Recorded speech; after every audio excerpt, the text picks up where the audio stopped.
Bonjour Alexandra. Bonjour Clément. Tu fais partie des intrapreneurs et des extrapreneurs de notre petit groupe sur LinkedIn là, et donc je suis très content de parler avec toi. Ça faisait un petit moment qu'on s'était pas recroisés. Euh, je te propose de te présenter un petit peu rapidement pour les autres et notamment de nous dire mais qu'est-ce que tu as entrepris justement, Alex? Eh bien, écoute, voilà, c'est aussi un plaisir pour moi de te revoir après tous ces mois de passé en confinement. Donc, moi, je m'appelle Alexandra, j'ai 30 ans et j'ai été 8 ans salariée dans une plutôt grande entreprise. Je ne sais pas si on peut la citer, Decathlon. Voilà. Et je le suis encore d'ailleurs. Et j'ai entrepris en fait sur un projet lié au bien-être. Je me suis formée pendant 2 années pendant mon travail de salarié à la naturopathie. Et j'ai décidé très rapidement, après ma certification, de me lancer en tant que naturopathe. Donc j'ai fait enfin j'ai cumulé mon travail de salarié avec mon travail d'entrepreneur, de micro-entrepreneur, jusqu'au jour où j'ai décidé là fin 2019 d'entamer un congé sans solde, donc qui a débuté en avril 2020, pile poil pendant le confinement, pour me dédier vraiment à 100% à mon activité, tout en gardant quand même un espèce de petit fil sécuritaire, puisque du coup, je suis toujours sous contrat Décathlon, mais mes contrats suspendus pour le moment, on va dire. Très Voilà. bien. Et donc, tu nous as dit, tu étais salarié de Decathlon en démarrant ça, tu l'es toujours, même si tu es en congé sans solde. Euh, En lien avec cette structure, est-ce que tu as vu des connexions avec l'activité de Decathlon et avec tous les métiers qu'il peut y avoir à l'intérieur et les métiers que tu occupais toi-même? Donc, est-ce qu'il y avait un lien entre ça et ce que tu as commencé à faire à côté? Bah, oui, forcément, parce que qui dit grande entreprise dit QVT, donc qualité de vie au travail. Donc, je pense aussi présent les petites entreprises, mais les grandes entreprises ont vraiment la structure appropriée. Donc, forcément, il y a une connexion qui s'est faite. Enfin, pour le coup, pour ma part, c'est pas, la connexion s'est pas faite via la QVT. Je sais que c'est possible dans d'autres entreprises, et d'ailleurs, c'est ce que j'essaye de réaliser auprès de d'autres entreprises maintenant. Mais moi, quand j'étais chez Decathlon, il y avait un projet qui s'appelait Bulle et bien-être by Decathlon, qui était une petite équipe de nanas qui travaillait autour du bien-être des collaborateurs. Et pendant en fait ma certification et mes études en naturopathie, je m'étais rapprochée de ces personnes-là, de ces filles-là, parce que forcément le projet m'intéressait chez Decathlon. Je voulais avoir un side project à l'intérieur de Decathlon. Et c'est comme ça que j'ai commencé à rentrer en relation avec elles. Et une fois que j'ai été certifiée, on a vraiment créé des ateliers ensemble au service des collaborateurs Decathlon. Donc j'ai pu me faire un peu la main de cette manière-là aussi quand j'étais encore chez Decathlon et que j'avais aussi lancé à côté de ça mon activité de naturopathe. Donc c'était une très belle occasion pour moi de créer mes ateliers, de les faire vivre, d'avoir des retours et puis de commencer à créer des conseils par écrit parce que vous avez lancé un petit site en interne. Donc, euh, donc voilà, c'est une bonne petite école pour moi également.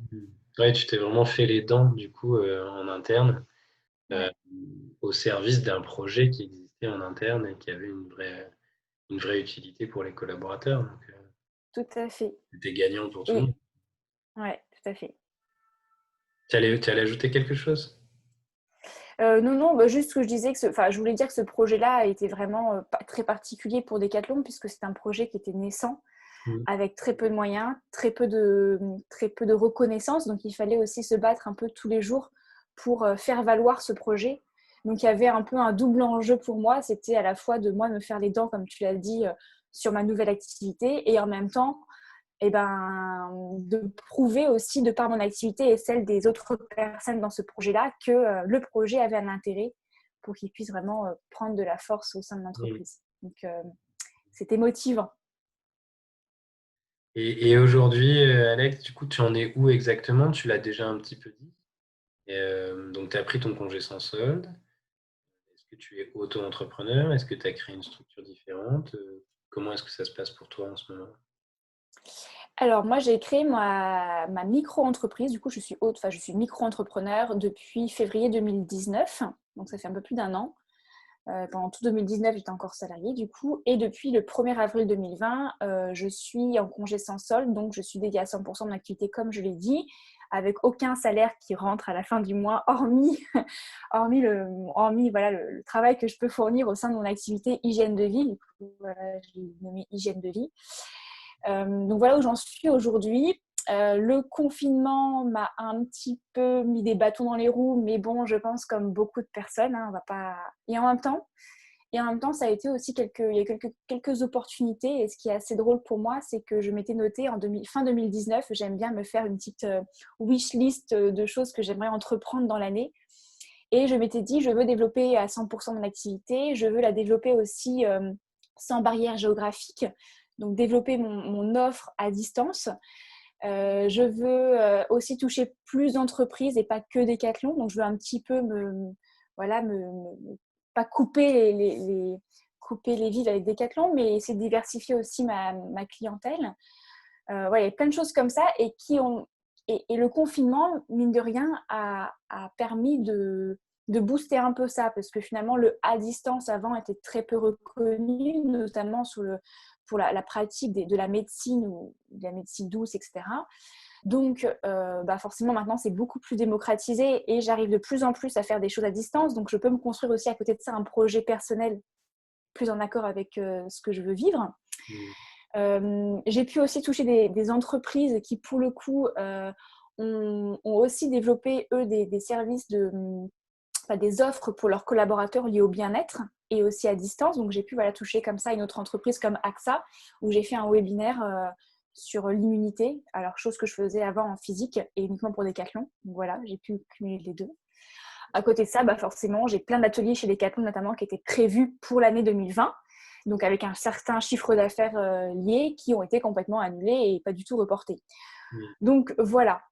Et puis forcément, qui dit lancement d'activité, dit, comme je disais, pas de salaire. Moi qui étais 8 ans salariée avec un salaire, mine de rien, qui rentrait à la fin du mois de manière automatique, là, c'est plus le cas. Donc psychologiquement, c'est un gros travail aussi pour moi. Et voilà, mais je développe plein de choses dans mon activité. J'ai beaucoup d'idées, peut-être parfois trop, malheureusement. Et j'essaie de semer plein de graines, de tester des choses et puis aussi de me développer personnellement, quoi. C'est un gros travail sur mon entreprise et sur moi aussi. Donc, une année bien riche. Oui, j'avais entendu quelqu'un, je me souviens plus à quelle occasion, mais dans une interview, qui disait qu'il y a le moment de la vie où on apprend le plus, c'est évidemment la petite enfance. Là, vraiment, le cerveau humain apprend énormément de choses. Et le seul moment de la vie qui peut être comparable à ça, c'est quand on entreprend. Ah oui, je suis en phase. On apprend vraiment, vraiment. Ouais. Je suis bien d'accord avec toi. On se prend une claque de plein d'informations, surtout quand on est entrepreneur et qu'on a plein de métiers. Enfin, on n'a pas que. Quand on lance une entreprise, on dit je vais me dédier à 100% dans mon activité. Comme on est tout seul, on fait plein d'autres choses à côté aussi. Et on apprend la communication, le marketing digital, la compta, la prospection, enfin plein de choses comme ça qui prennent énormément de temps. Et c'est aussi ça qu'il faut gérer psychologiquement finalement, parce qu'il y a on a beaucoup moins de temps finalement pour son activité au départ principale, mais c'est ça qui fait que c'est hyper riche et qu'on apprend tous les jours et c'est chouette. Quand on aime apprendre, en tout cas, c'est chouette. Carrément. Dis-moi, Alex, quelle est ta plus grande fierté par rapport à ce cheminement là, sur lequel tu es toujours d'ailleurs, mais si tu devais regarder un petit peu en arrière, depuis que tu as décidé de faire un peu autre chose, de quoi tu es le plus fier?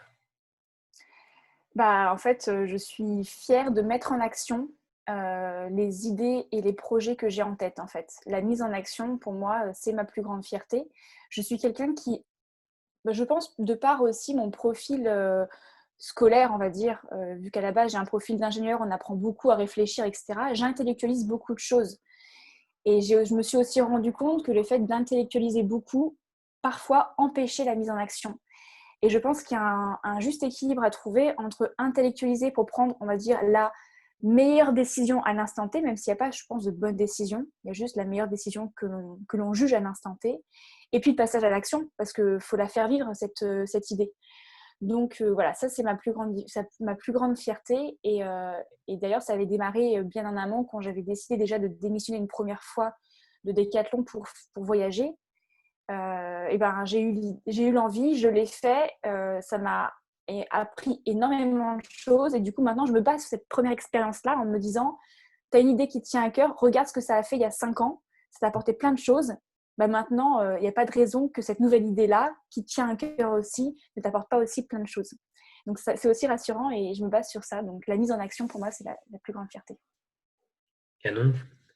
Et si on devait parler de ta plus grande difficulté, pour le coup, est-ce que tu en as une en tête?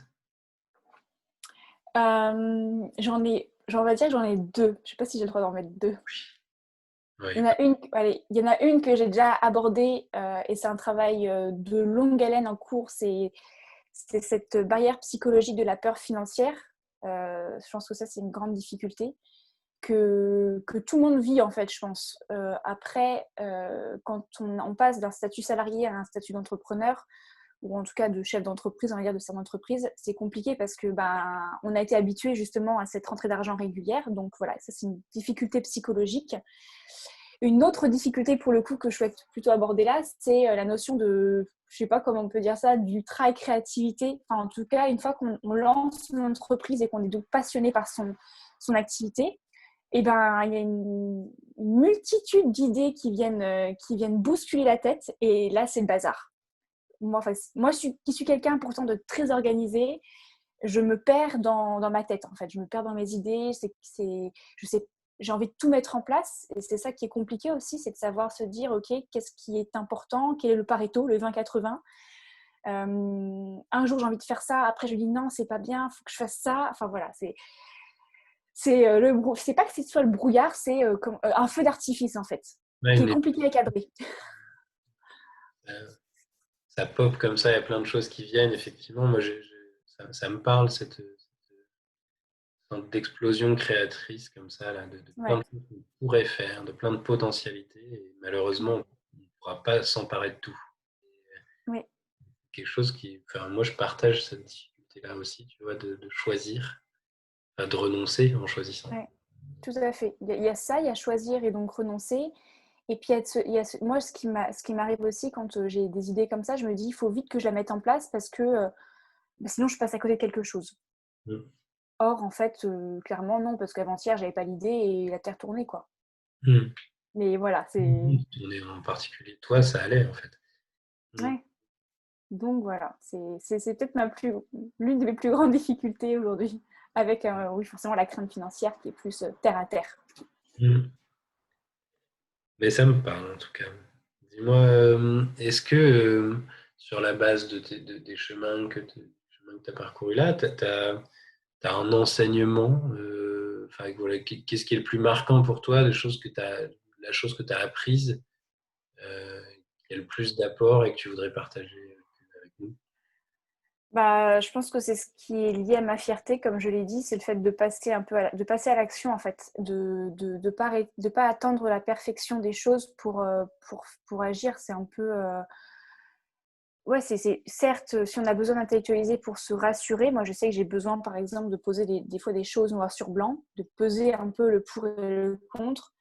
Mais il ne faut pas que ça prenne 90% du temps, quoi. Au bout d'un moment, il n'y a que l'action qui fait apprendre, qui fait évoluer, qui donne des idées. Et de se dire que même si on fait quelque chose et que derrière, ça amène à autre chose, c'est pas une erreur. C'est juste, on a ouvert une porte d'une pièce et on s'est rendu compte qu'il y avait une autre porte derrière. Sauf que si on n'ouvre pas la première porte, on ne verra jamais qu'il y a une autre porte derrière. Mm. Donc voilà, passer à l'action, quoi. Ouais, ouais, ouais. C'est le passage à l'action qui révèle les champs des possibles, en fait, tous les Ouais, potentiels dont on peut s'emparer là. C'est vrai exactement.